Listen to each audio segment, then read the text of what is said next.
आइ हम बनबै छी प्याज के कचरी। तो प्याज के कचरी हम बनबै छी। तो प्याज के हम एमे छील दै छियै। छील के एमे काट देलिए। तो के कचरी बनेबै, कच सेहो बनेबै। आ अहाँ सब शुरू से लास्ट तक वीडियो के देखू। अब हम प्याज के एमे धो देलिए। सबटा के अहिना धो ले बढ़िया से। अब एमे दै छियै बेसन। चना के बेसन अछि। ओना कचरी में तो देखियो दाल पीस के सेहो देल जाय छै। तो दाल पीस के देबै तो ओइसे की होय छै, दाइलो दियो बेसनो दियो तो ओइसे कनी कड़ा बनै छै, कचरी खाय में नीक लगै छै। आ नहीं ओ देबै तो ओनाहो बना सकै छी बेसनो में। तो एमे हम नून द देलिए, बेसन देलिए, जीर, हरियर मिरचाई, हरद। आब के हल्का पानी द के बढ़िया से के मिला दै छी। तो ई हम बिना दाल वाला कचरी बनबै छी। दाल वाला हम बनेने छी, क्या टाइम हम दाल पीस के देने छी, बेसनो देने छी, दाइलो देने छी। एहि में हम अगर बेसने के बनबै छी। तो इहो वाला नीक लगै छै खाइत। तो एहि में हम के कचरियो बना रहल छी। एहि में हम रस वाला सेहो बनाएब। सबटा के अहिना मिला के बना लेब। आ ई छै देखो जेना कि दाल पीस के पहिने से लोग के विचार रहल तो दाल पीस के बनेलक कचरी। आ नहीं विचार रहल आ तुरंत में जेना बनबे के मन हैत तहन तो अहिना बेसन के बना लेब, तुरंत में बन जात। जेना कम ओहि में बेसन पड़ जात और बेसन धो देबै। खूब बढ़िया से के मिला देबै।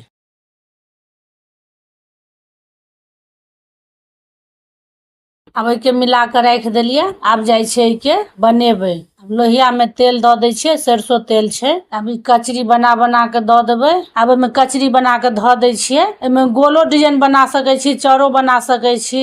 आ लोहिया में जते तेल देबै ओही हिसाब से ओमे कचरी बना के देबै, जे कि पूरा डूमल रहक चाही।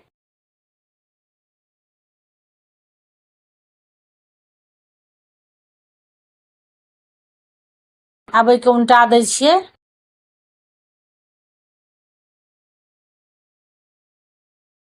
अभी कचरी बन गेल अछि। आ एहि के जे बनाएब त गैस फुल तेज नहीं राखब, कनी आधा पर गैस राखब। नहीं तो की हैत ऊपर से लाल भ जात, जर जात, अंदर कांचे रहत। ओहि दुआरे अहिना बना लेब बढ़िया से।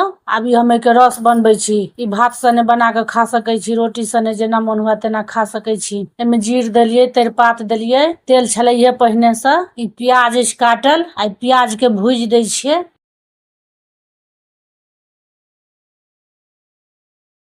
प्याज भुजा गेल। आब हम दै छियै मसाला, धनी, मिरचाई, हरद, नून। आब के एखन थोड़े काल भुजबै। मसाला भुजा जेतै नीक से। मसाला भुजा गेल, एमे रस द दै छियै। आब एमे रस द देलिए। आब एमे कचरी ध दै छियै। के मिला देबै। ओहि के बाद के झाँप दै छियै। ई सिद्ध होइत रहतै अंदर में। झाँप देलिए। के छू के देख लेबै सिद्ध भेलै कि नहीं, तहन एमे और चीज देबै। सिद्ध भ गेलै। आब एमे हल्का बेसन द दै छियै, रस गढ़ेतै ओहि लेल। एमे कमे के पानी द के के घोर लेब बढ़िया से बेसन। सिद्ध भेला के बादे एमे बेसन देबै। आब एमे गरम मसाला ध दै छियै। गरम मसाला ध देलिए। के थोड़े देर खौला दै छियै, तहन के उतारबै। अब ई बढ़िया से खौला लागल। अब ई कच बन के तैयार भ गेलै। अहिना बना के खेबै, बहुत नीक लागत। कतौ क्यों रहब, कतौ बना के खा सकै छी, कोनो दिक्कत नहीं छै। ई पूरा वीडियो देखला बहुत बहुत धन्यवाद। वीडियो के लाइक क दियो, चैनल के सब्सक्राइब क दियो।